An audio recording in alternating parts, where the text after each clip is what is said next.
Hey girl, hey, you're still here. You're still following along with the 12 days of beauty.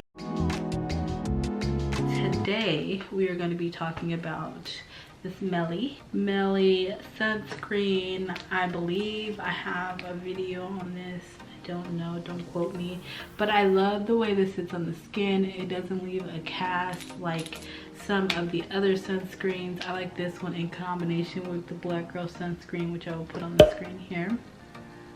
But yes, this looks really oily, but what it does, it really just like protects the skin from the sun. It doesn't have a tint to it like some of the other ones might, and so I just like to rub this in, and it just gives also like a natural glow. So this one is perfect for like beach day. I went to Mexico recently and I took this one with me for all of the beach day excursions on the boat, etc. It has a light smell, but nothing that's not pleasing to the nose, and it really just sits well on the skin.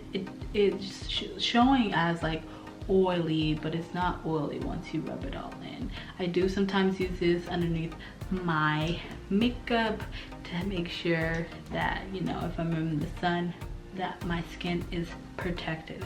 This is perfect for women of color if you're looking for something that is lightweight, has no shade. This has an SPF of 30, and you know, it gets the job done. Like I said, perfect for a beach day or anytime you're wanting that inner glow. As you can see here, this one and the Black Girl sunscreen have been my staples when it comes to sunscreen. I do also have Super Goop that I was given at Sephora that I might try at some point, but I know that one is also really popular, but I have yet to try it. I can't believe we're already on day 5.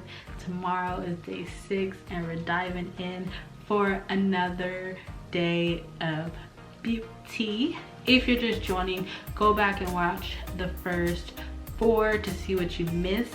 Also stay tuned to the end. On the 12th day, which will be Christmas, I will be doing a giveaway, so you want to make sure that you're staying and subscribed, and I'll see you tomorrow. Toodles.